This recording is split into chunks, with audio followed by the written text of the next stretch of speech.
पंजगाना नमाजों के साथ साथ कौन सी नमाजें मुस्तहब हैं और वो कितनी रकतें हैं और उनको पढ़ने का सही तरीका क्या है? क्या नाफिला नमाजों को हम चलते हुए भी पढ़ सकते हैं? आइए जानते हैं इस वीडियो में।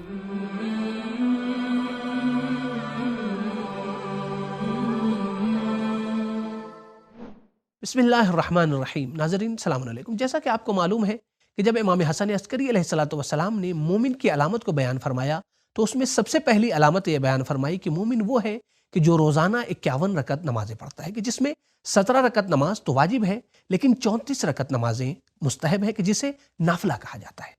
रिवायात में नाफिला यानी मुस्तहब नमाजों की बहुत ज़्यादा ताकीद की गई है। इसे खुदावंद मुताल का हदिया भी करार दिया गया है।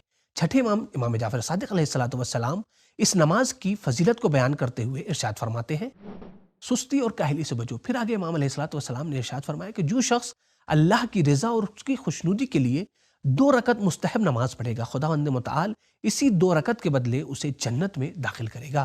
तो जहां हम वाजिब नमाजों को उसके वक्त पर अदा करने की पूरी कोशिश करते हैं, इसी तरीके से हमें ये कोशिश करनी चाहिए कि साथ में हम मुस्तहबी नमाज नाफिला नमाजें भी पढ़ें। तो आइए जानते हैं कि कौन कौन सी नमाज पंजगाना नमाज के साथ साथ मुस्तहब है, कि जिसे नाफिला कहा जाता है। रोजाना की जो 34 रकतें नमाज मुस्तहब है, उनमें सबसे पहले नमाज सुबह की नाफिला है कि जो 2 रकत है। फिर उसके बाद नमाज ज़ुहर की नाफिला है कि जो 8 रकत है, कि जिसे हम 2-2 रकत करके पढ़ेंगे। फिर उसके बाद नमाज असर की भी नाफिला 8 रकत है, कि जिसे 2-2 रकत करके पढ़ना है हमें। फिर उसके बाद नमाज मगरिब की नाफिला है कि जो 4 रकत है, इसे भी हम 2-2 रकत करके पढ़ेंगे। नमाज इशा की नाफिला 2 रकत है, कि जिसे हमें बैठ कर पढ़ना है।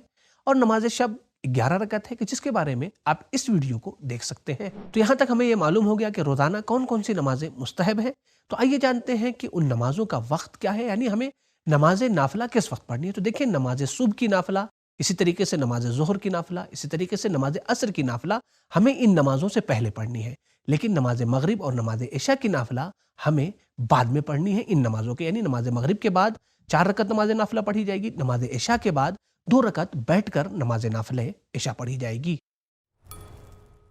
अगर कोई शख्स नाफिले ज़ुहर और असर जो कि नमाज से पहले पढ़नी होती हैं रुक कर नमाज के बाद पढ़े तो उसका क्या हुक्म है? आयतुल्लाह सिस्तानी हफ़िज़हुल्लाह इस सवाल के जवाब में फरमाते हैं कि माफ़ी ज़िम्मा की नीयत से पढ़ी जाए, यानी जो भी जिम्मेदारी थी, जो भी आपके ज़िम्मे नमाज थी, बस उस नीयत से आप पढ़ लें। इंशाअल्लाह खुदावंद मुताल आपको सवाब नाफिले नमाज ज़रूर अता करेगा। तो आइए चलते हैं, देखते हैं कि हम किस तरीके से नमाज नाफिला को प्रैक्टिकल तरीके से पढ़ें। मुस्तहबी नमाज में सबसे पहले जो चीज़ ज़रूरी है वो है तहारत, यानी आपका बावुज़ू या बागुस्ल होना। क्या मुस्तहबी नमाज को आम हालात में तयम्मुम के साथ पढ़ सकते हैं? देखें, आम हालात में तो तयम्मुम के ज़रिए से मुस्तहबी नमाज नहीं पढ़ी जा सकती है, लेकिन हाँ, अगर कोई उज़्र है, मसलन आप बीमार हैं या बीमार होने का डर है आपको, तो ऐसी सूरत में तयम्मुम के ज़रिए से मुस्तहबी नमाज पढ़ी जा सकती है। तहारत के बाद मरहला आता है नियत का। तो देखिए, जैसा कि आपको मालूम है कि ज़बान से नियत का अदा करना ज़रूरी नहीं है, बल्कि सिर्फ आप इरादा कर लें कि मैं मसलन नमाज सुबह की नाफिला पढ़ रहा हूँ, ज़ुहर की नाफिला पढ़ रहा हूँ या असर की, जो भी नाफिला आप पढ़ना चाह रहे हैं उसकी नियत करेंगे, बस यही काफ़ी है।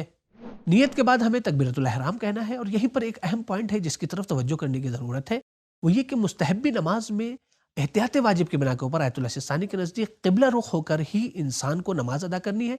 लेकिन हाँ, अगर इंसान ट्रेन में है या बस में है, चलते हुए नमाज पढ़ रहा है या मोटरसाइकिल वगैरह पर इंसान नमाज पढ़ रहा है, तो ऐसी सूरत में क़िबला रुख होना ज़रूरी नहीं है।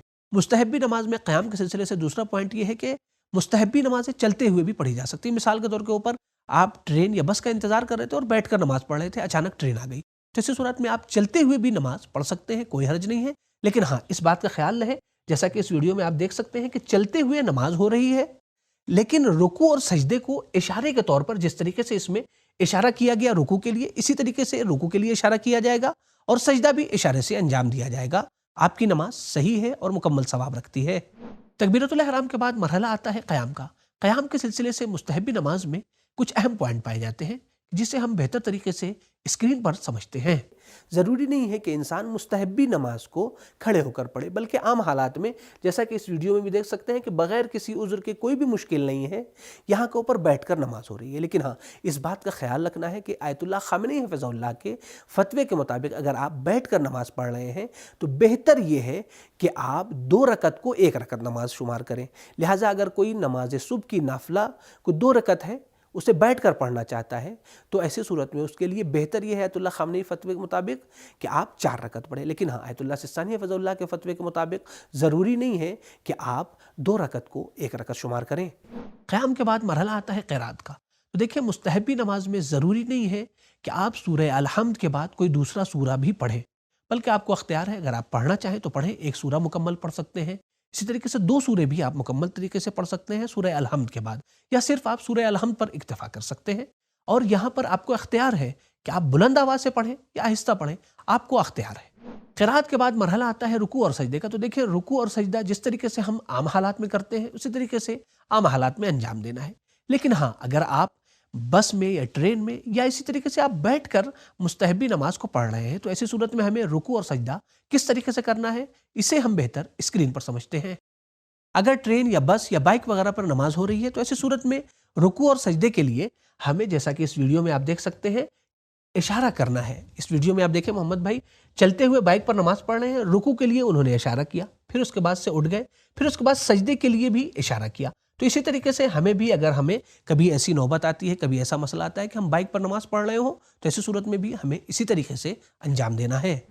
رکوع اور سجدے کے بعد جو چیز باقی رہ جاتی ہے وہ ہے تشہد اور سلام. تو دیکھیں جس طریقے سے تشہد اور سلام عام نمازوں میں ہم پڑھتے ہیں اسی طریقے سے مستحبی نماز میں بھی ہمیں پڑھنا ہے. لیکن ہاں اگر ہم بائک پر یا ٹرین میں یا چلتے ہوئے نماز پڑھ رہے ہیں تو جس طریقے سے بھی ممکن ہوگا، یعنی بیٹھ کر ممکن ہے، کھڑے ہو کر ممکن ہے، جس طریقے سے بھی آپ کے لیے ممکن ہے آپ تشہد اور سلام انجام دیں گے. سلام کے سلسلے سے ایک اہم پوائنٹ کہ اگر آپ چلتے ہوئے یا ٹرین میں یا بائک وغیرہ پر سلام پڑھ رہے ہیں اور اپنی نماز کو ختم کر رہے ہیں مستحبی نماز کو، تو ضروری نہیں ہے کہ آپ اللہ اکبر اس طریقے سے کانوں تک اپنے ہاتھوں کو لے جائیں، بلکہ آپ صرف سلام پڑھیں اور اپنی نماز کو ختم کر دیں، یہی کافی ہے. وہ لوگ جن کی واجب نمازیں قضا ہیں کیا نوافل اور مستحبی نماز پڑھ سکتے ہیں؟ وہ افراد کے جن کی واجب نماز قضا ہیں وہ مستحبی نمازیں، نماز شب وغیرہ پڑھ سکتے ہیں، کوئی حرج نہیں ہے. لیکن ہاں نماز واجب کی ادائیگی میں دیر کرنا، اتنی دیر کرنا کہ جسے عام طور سے سستی اور یہ شمار کیا جائے کہ انسان نماز کی طرف توجہ نہیں دے رہا ہے، ایسا کرنا جائز نہیں ہے. امید کرتے ہیں کہ یہ ویڈیو آپ کو پسند آئی ہو، آپ کے لیے مفید ثابت ہو، تو اسے آپ سیو بھی کر سکتے ہیں تاکہ اسے بعد میں دیکھ لیں. دیگر مومنین کے ساتھ بھی اسے ضرور شیئر کریں. انشاءاللہ ایک نئی ویڈیو میں پھر سے ایک نئے موضوع کے ساتھ حاضر ہوں گے. خدا حافظ، فی امان اللہ.